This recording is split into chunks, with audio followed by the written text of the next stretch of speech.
Gracias.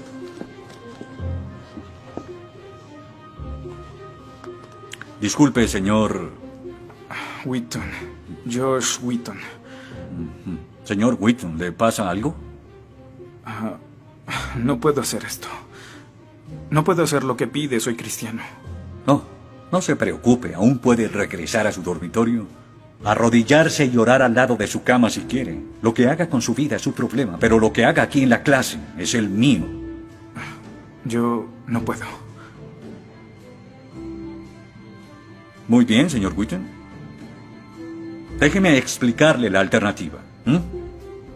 Si no puede admitir que Dios está muerto para el propósito de esta clase, entonces tendrá que defender la antítesis de que Dios no está muerto y será enfrente de la clase, en el atril.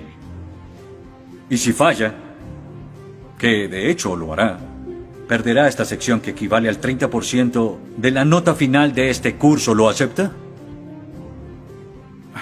¿Quién decide si gano o pierdo la discusión? Pues yo lo haré, es mi clase, yo dirijo, la evaluación es mi privilegio. Con todo respeto, pero no creo que sea objetivo. ¿Y qué es lo que propone? Bien... ¿y qué tal ellos? Bien, es interesante, pero ¿por qué darles el poder a ellos? Ya los convenció, lo que debo hacer es desconvencerlos, para que admitan su error.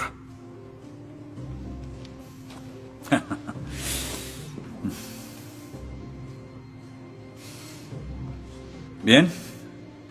Señor Wheaton, tendrá 3 sesiones los últimos 20 minutos de las próximas 3 clases para que exponga su punto. Le prometo que haré las menores interrupciones posibles. Puede pedir lo que quiera en la clase, pero no le daré más tiempo. Los ateos dicen que nadie puede probar la existencia de Dios. Y tienen razón. Pero yo digo que nadie puede refutar que Dios existe.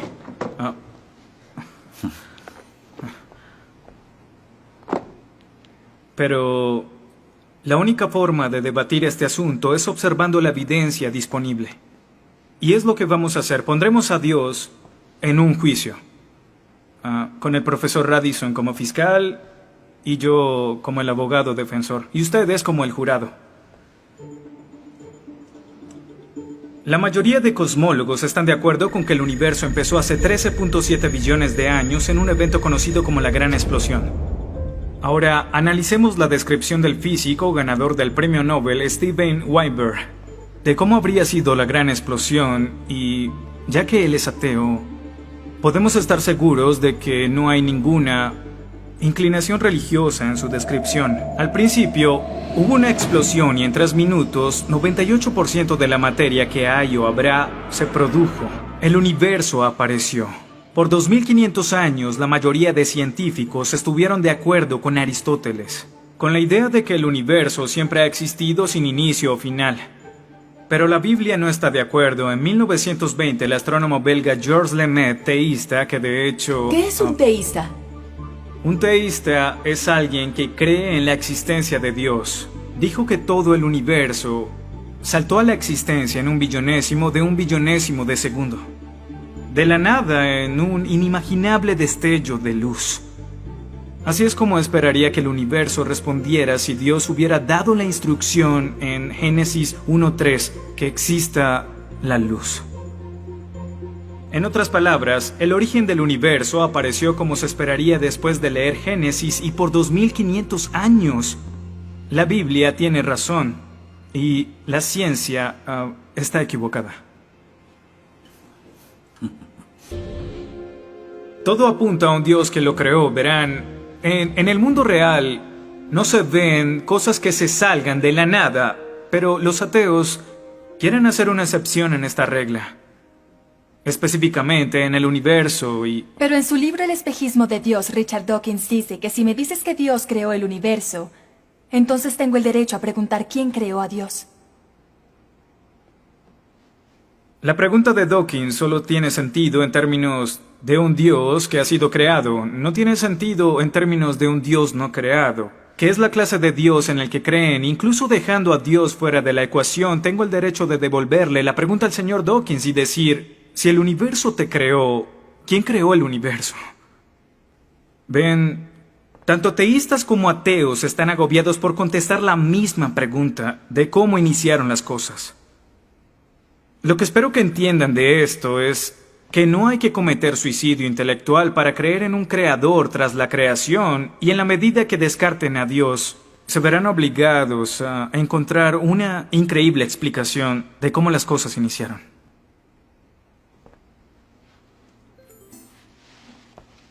Me imagino que estás satisfecho con tu presentación.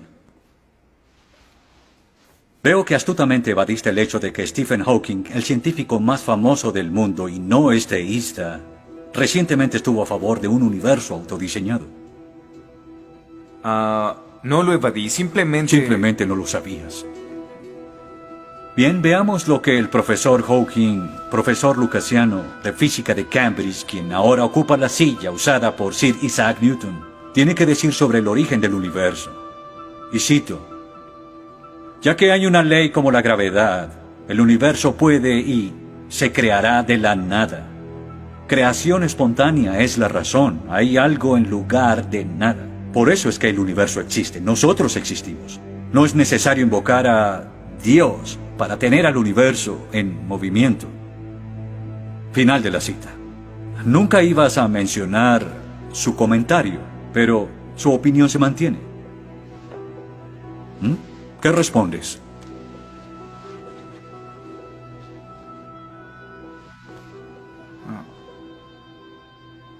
No sé. ¿No sabes? Pinché el globo de todo tu argumento con un solo alfiler y... ¿tú no lo sabes? Oh. Señor, me gustaría decirle que tengo la respuesta perfecta, pero no quebranta mi fe. Oh, ok. Así que el más grande cerebro científico de toda la historia dice que Dios no es necesario, pero un estudiante de primer semestre dice, oh, sí lo es. Wow, ¿sabes? Va a ser una decisión muy difícil. Pues estaré pendiente la próxima semana. Se acabó la clase. Gracias a una ley como la gravedad, el universo puede y se creará de la nada. Y para ser honesto, no sabía cómo refutarlo. Después de todo, es cierto que Hawking es un genio. Pero el profesor John Lennox, quien enseña matemáticas y filosofía, ha demostrado que no hay ni uno ni dos, sino 3 errores de lógica en esa simple frase y se reduce a un razonamiento circular. Hawking básicamente está diciendo que el universo existe porque necesitaba existir, y como el universo necesitaba existir, se creó a sí mismo. Es como si les dijera que la carne enlatada es la mejor que haya existido porque en toda la historia no hay comida que sea mejor. Quizá me vean extraño y les digo que nunca he probado nada más. Y tienen razón, lo estoy ratificando. Pero cuando Hawking afirma que el universo se creó a sí mismo porque así debía ser, y luego dice que tiene una explicación de cómo y por qué fue creado, no reconocemos que está haciendo lo mismo. Pero así es. Continuando con Lennox, sandeces se quedan en sandeces, aunque sean dichas por un famoso científico. Y el público asuma que son declaraciones de la ciencia. Este es el tope de la arrogancia. ¿Me estás diciendo que tú, un estudiante, afirma que Stephen Hawking está mal? No. Lo que digo es que John Lennox, profesor de matemáticas y filosofía, encontró que las razones del profesor Hawking son incorrectas. Y si no soporta mi desacuerdo con Hawking, le sugiero que vaya a la página 5 de su libro, en donde insiste en que la filosofía está muerta. Y si está tan seguro de la infalibilidad de Hawking y la filosofía realmente está muerta, entonces no hay necesidad de esta clase. El mal. Se dice que el mal es el arma más potente del ateísmo contra la fe cristiana. Después de todo, la existencia del mal nos lleva a una pregunta. ¿Y si Dios es tan bueno y tan poderoso, ¿por qué permite que el mal exista? La respuesta a esto es muy simple. Libre albedrío. Dios permite que el mal exista por el libre albedrío. Desde el punto de vista cristiano, Dios tolera el mal en este mundo por un tiempo para que un día todos los que eligieron amarlo estén con Él en el cielo, apartados del mal, pero con el libre albedrío intacto. En otras palabras, la intención de Dios con el mal es destruirlo un día. Oh, qué conveniente. Un día me desharé de todo el mal del mundo, pero hasta ese momento tendrán que lidiar con las guerras, holocaustos, tsunamis, pobreza, hambruna y sida. Que se diviertan. Luego nos enseñará sobre el absolutismo moral. ¿Pero por qué no? El profesor Radisson, quien claramente es ateo, no cree en absolutismo moral, pero en su programa dice que planea hacernos un examen en la última semana. Apuesto a que si consigo una A en el examen haciendo trampa, inmediatamente empezará a sonar como un cristiano insistiendo que está mal hacerlo. ¿Y qué base tendría él? Si el propósito de mis acciones es lograr el éxito, entonces, ¿por qué no podría hacerlo? Para los cristianos, el punto de la moralidad, lo que constituye lo bueno y lo malo, es una línea directa que nos conduce hacia Dios. Oh, estás diciendo que necesitamos a Dios para ser morales, que una moral atea no es posible. No, pero sin Dios no hay una razón para ser moral, no habría un estándar para el comportamiento moral. Para los cristianos, mentir, robar, hacer trampa en un examen para lograr una calificación que no merezco está prohibido. Pero si Dios no existiera, según Dostoyevsky, este es el punto. Ahora, si Dios no existe, entonces todo es permitido. Y no solo es permitido, sino sin sentido. Si el profesor Radisson tiene razón, entonces nuestra lucha, nuestro debate, lo que decidamos aquí no tiene sentido. Nuestras vidas, nuestras muertes no serán diferentes a las de un pez dorado. Oh, qué ridiculez. Después de toda tu charla, ¿quieres decir que solo hay una opción? Creer o no creer. Así es. Eso es todo. De eso se trata todo. La diferencia entre su posición y la mía es que usted les quitó su elección. Les exigió que eligieran la casilla marcada con no creo. Sí, porque quiero liberarlos. Porque la religión es como un virus mental que los padres han heredado a sus hijos. Y el cristianismo es el peor de todos. Lentamente se mete en tu vida cuando estás débil, enfermo o indefenso. ¿La religión es una enfermedad? Sí. Sí, infecta todo. Es la enemiga de la razón. ¿Razón? Profesor, usted dejó la razón hace mucho tiempo. Lo que nos está enseñando aquí no es filosofía, ni siquiera es ateísmo. Lo que nos está enseñando aquí es antiteísmo. No es suficiente. Necesita que todos no creamos como usted. ¿Por qué no admites la verdad? ¿Quieres enredarlos en tu primitiva superstición? Lo que quiero es que tomen su propia decisión. Eso es lo que Dios quiere. No sabes cuánto voy a disfrutar reprobándote. Pero ¿a quién realmente quiere reprobar, profesor? ¿A mí? ¿O a Dios?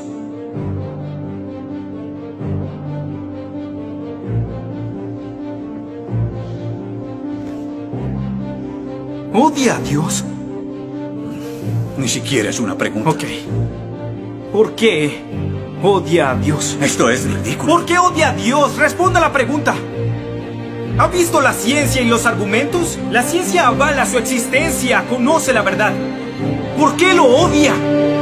¿Por qué? Esta es una pregunta simple, profesor. ¿Por qué odia a Dios? Porque Él me quitó todo lo que era importante para mí. Sí, yo odio a Dios. Todo lo que siento por Él es odio.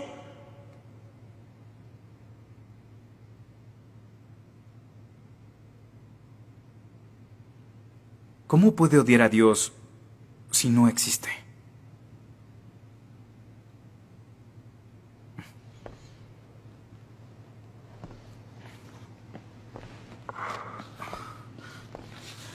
No probaste nada. Quizá no.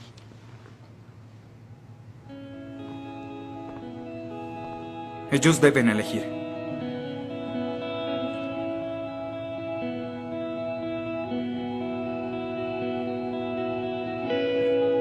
¿Está Dios muerto?